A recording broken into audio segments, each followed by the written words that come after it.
Hey guys, and welcome back to Brexit.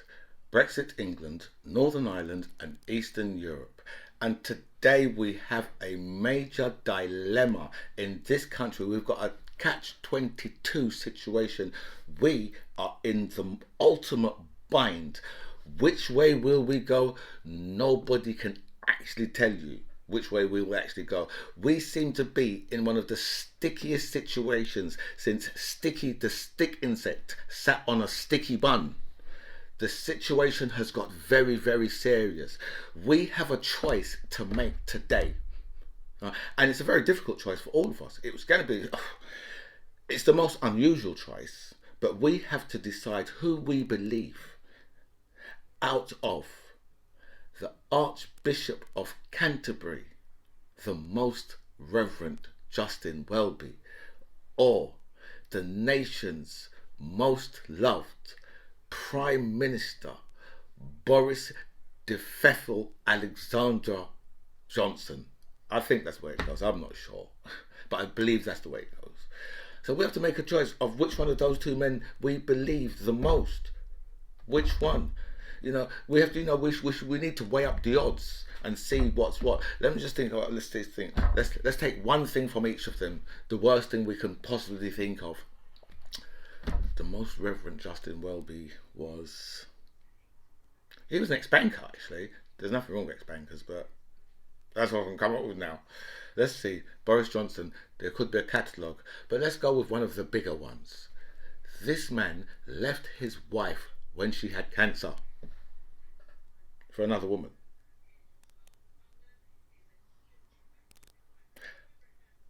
I don't know.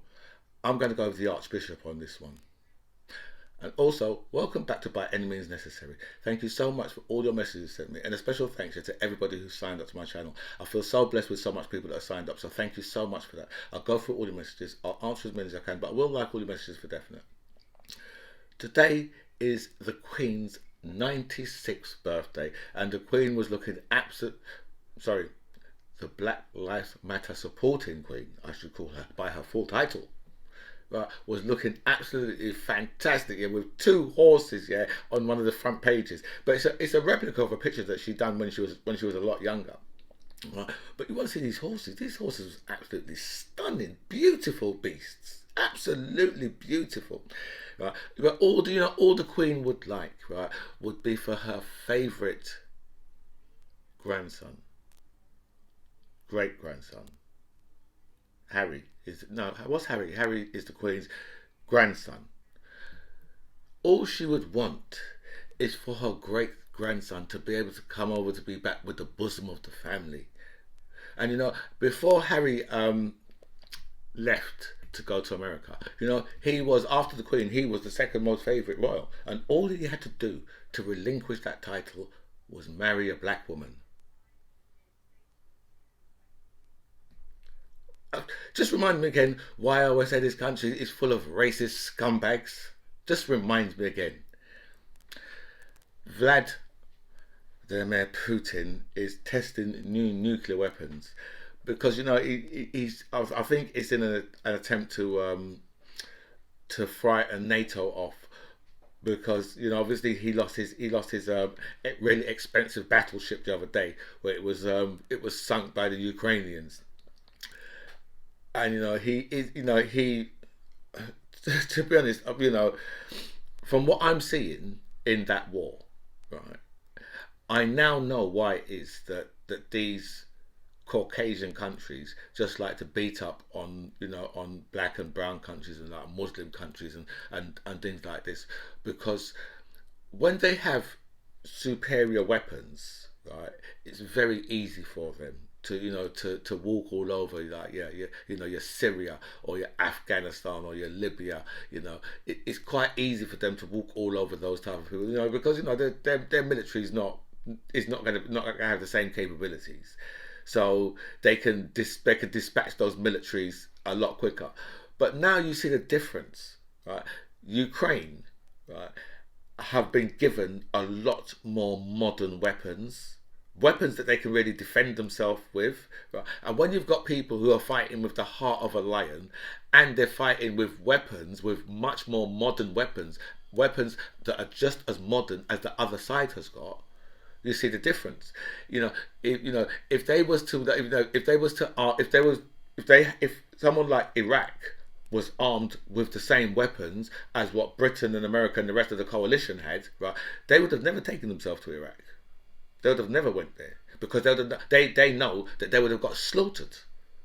Because you see, when people are actually fighting with real heart for a real reason, not for oil, when they're fighting for, it's a lot more difficult to beat them. This is the reason why they could never defeat the Taliban. Because because the Taliban, right, are, they're a guerrilla, like a guerrilla army. And so they just get, so to defeat them, you have to go right in to get them. You can't just like carpet bomb, even though that's what Donald Trump done a little bit of that. You can't just carpet bomb to try and get rid of them, because that doesn't work. Not with groups like that. And that's the reason why the Afghanis, right, will never be defeated. Right, you could stay there for 20 years, right, but you're still gonna get chased out by the Afghanis, because you can never defeat them. So so now we're seeing a very similar thing with the Ukrainians, but the difference is the Ukrainians have got they've got weapons that they can use. They've got good weapons that they can use, and we're seeing what it's like to have those type of weapons, right, when both sides have got similar weapons. And one side, right, is fighting with real heart, and the other side, because the Russians, they don't know what they're fighting for. They haven't got a clue. They don't know. They have no clue what they're fighting for. That's the reason why they're doing so badly, right? And obviously, plus, there must be a lot of bad management, because so far the Russians have lost about 8 generals, and that is absolutely unheard of, right? I don't know. I couldn't tell you the last time, a country would have lost that much generals. You probably would be looking at someone like Iraq, or one of those type of countries, Iraq, Syria, Libya, one of those type of countries where they're going up against the Western forces, who always have, as I said, have better weapons, so they can slaughter off his generals. But a Western country, right? I know what Russia's not a Western country, but it's an Eastern powerhouse, right? So it's on a similar basis. So for a country like that to lose so many generals, you have to wonder what the fuck is going on up in there. Because I mean, I can't recall. I can't recall any generals being lost out of especially like the British or the Americans. I can't recall any of actually generals being killed in battle. I mean, that's a ridiculous thing to do. Your generals are normally like, they should be like, 5 to 10 miles behind where any type of conflict is taking part. Like, they should never be anywhere near where any conflict is. So, these people, those type of people, should be virtually impossible to kill. But they seem to, the Ukrainians seem to have killed quite a lot of generals, right? And when you look at the body count, well, what the body count, it just seems to be, it's extraordinary, for a country of Russia's power to have lost so many soldiers. It really is, so that's why Vlad today is testing new nuclear weapons. And you see, because I heard Boris Johnson in Parliament, yesterday, saying to Keir Starmer about how Jeremy Corbyn wouldn't have protected Britain. And himself, why do these people say this stuff? They just blurt it out, right? Now, when we're talking about we want to be a country without nuclear weapons, right? We're talking about like unilateral. We're not just talking about us just giving up nuclear weapons and everybody else having theirs. No, Britain has got to be the leader in that to denuclearize the world, because if it was done back in the 80s or the 90s or the early 2000s, or what we could have had, like some type of Superman come grab up all the nuclear weapons and fling them into the sky. Not done. I've just thought up a new plot for a new movie. A man comes and he throws all the nuclear weapons into the sky, and somehow when they go up into the sky, yeah, they explode up there. And let me just think what could happen. They explode up there, and it blows up a alien prison, releasing all of the prisoners, and the Superman, and there's three of them that have super. Listen, I'm going off plot. I'm making up films as I go along, and I shouldn't be doing that. I should be carrying on with my video, right? So yeah. So if they tried to de-nuke the world, back in those decades, then obviously we wouldn't be at a stage now where Putin is threatening the world with nuclear weapons, But for me, I'm a person who wants nuclear weapons gone, but that's not just gone just from us. It's gone from everybody. Every country who's got nuclear weapons, I would want them to all relinquish their nuclear weapons, not just us, because that would be suicidal and stupid. Anyway. We've got a parliamentary investigation into Boris Johnson, right, to be voted on today. Now, in the beginning, because it's about whether or not Boris Johnson misled Parliament. Now, I don't know about you, right, but I don't need an investigation because I've seen it all. I've seen Boris Johnson go to the House of Parliament and say there was no party. No party, no parties. But there wasn't even so much as a gathering, a soiree. Not. Then I saw Boris Johnson go back to Parliament and say there was no party, but everything was within the rules. No one broke any COVID laws. No one. And then I saw Boris Johnson go back to Parliament and say, I'm sorry. People expect better of us. So I just want to know what there is to actually investigate. Wouldn't it be, I reckon that a lot of people who are going through the court system, right, would like that much leeway. So they could say, well, could we have an inquiry to see whether or not I'm lying, that you saw me running away holding a television after a burglary had just occurred. We have to have an inquiry into that. Shall we get Sue Gray up in there? I mean, what is there? What inquiry is here to do? It's like the whole fine that they're giving Boris Johnson. So, well, why does it take so long? Because it's police officers that have to let people into the gate, into the door, through Downing Street. So, and you've got it all on. Everything's on camera. You'll have video and you'll have still pictures of every instant that you need to know about. You've got all those things. So, what is with all these inquiries? All of this year is just. It's all to throw people off. But you see, Parliament, yeah? Parliament was never ever made up, right, for dishonest people. Right? Boris Johnson, he's got the title of RH, he's PM, but he's got the title of RH, right? Which is, it's right honourable, right? It's not right hoodlum. But you see, with people like Boris Johnson and Donald Trump, right? Because it's the same in America. The system, that system as being Prime Minister, right, is only set up for the most honest people to do the job. It's not set up for someone who's got a criminal mind or someone who's a bit of a psychopath to do that job. It's not set up for that, because the laws, the laws being about being prime minister are far too loose. They've got far too much. They've got so much leeway to do right. But you see, because the prime ministers that we've had, right, have been, I'm not going to say they've all been like, absolute saints, but they haven't been how Boris Johnson is. I would say that most prime ministers we've had in this country, yeah, haven't been someone who tried to set up another journalist to get beaten up.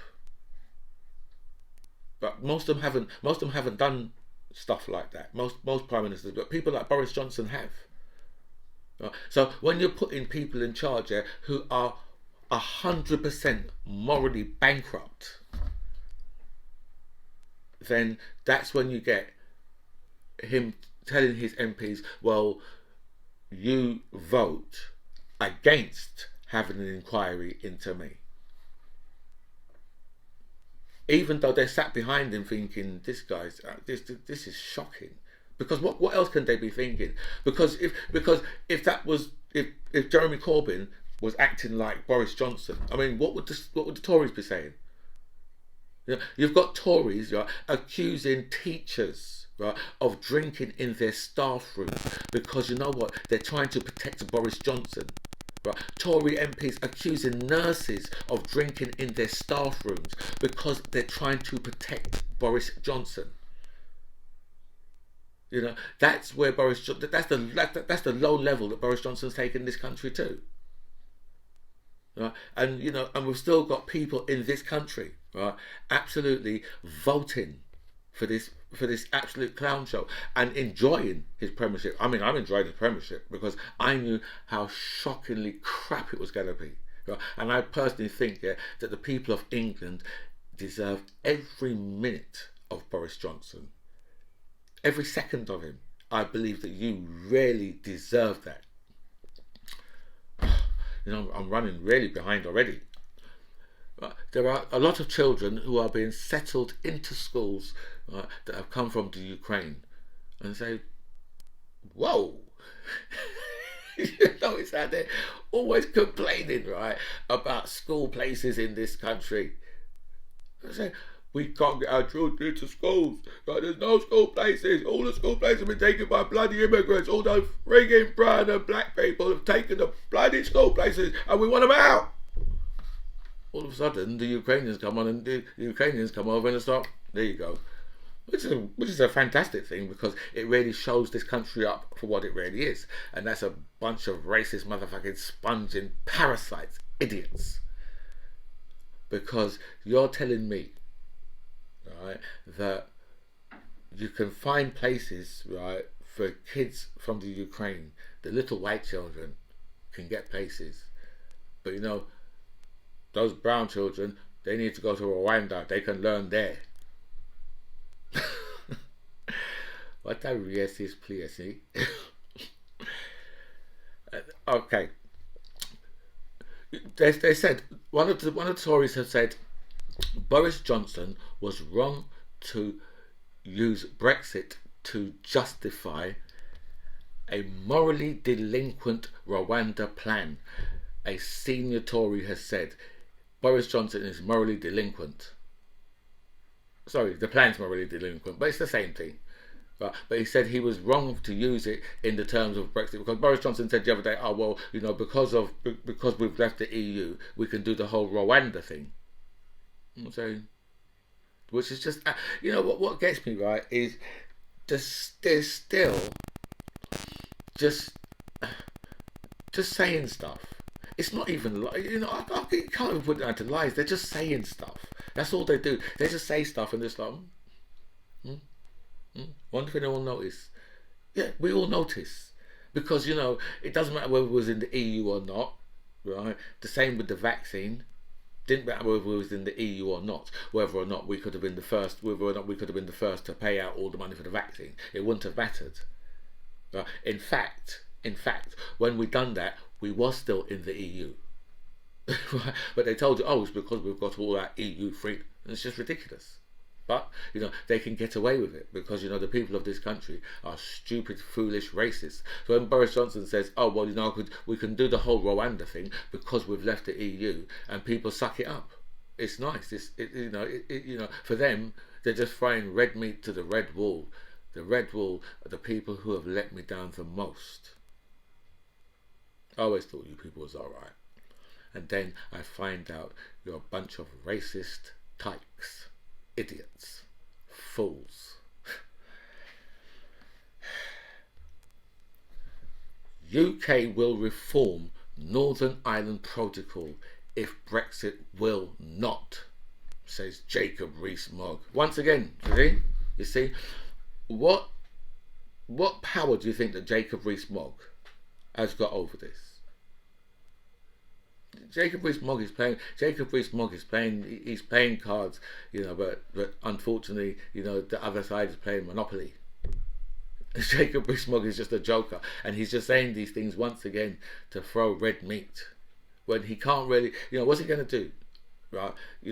Trigger Article 16.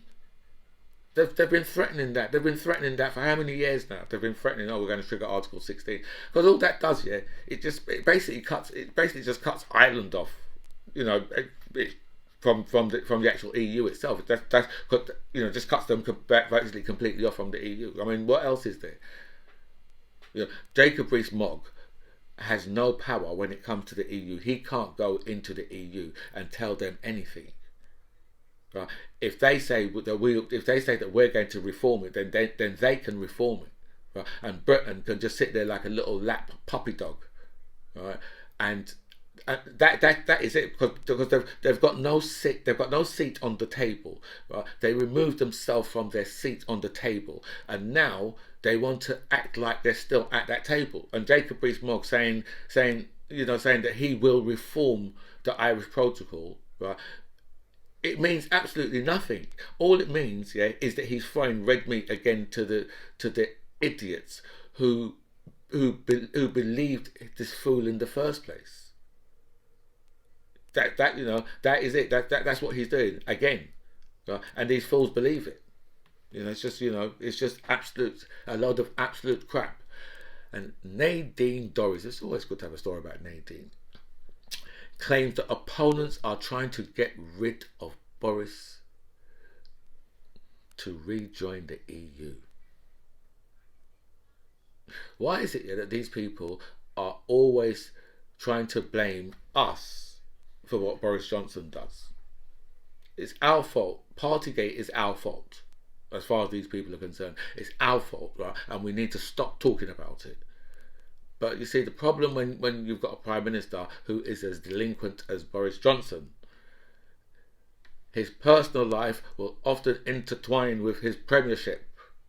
And that's always a problem. It's always a major problem when you've got someone like Boris Johnson, right? Because his personal life, is absolute chaos. So that's the reason why when you've got really an important job as Prime Minister, your personal life, can't be like Boris Johnson's. You can't have that type of, because you can't do your job properly, right? When you're partying, because remember, he's partying in his personal life. He's not partying in the he might be partying in the government buildings, but it's in his personal life that he's actually partying. And you see, all his personal life is coming back to haunt him, while he's got important stuff to deal with, like the Ukraine. Or today he's in India. He's got important stuff to deal with, but he's plagued by Partygate, because he was always the wrong person for the job. You had the choice between a man who you said, you know what, he looks like a science teacher, or a man, right, who left his wife, the person he's supposed to love, while she had cancer for another woman. And what did you do? You chose racist. Anyway, guys, this is By Any Means Necessary. I'm the MC John Ribbs. It was really nice to speak to you guys. Comments below.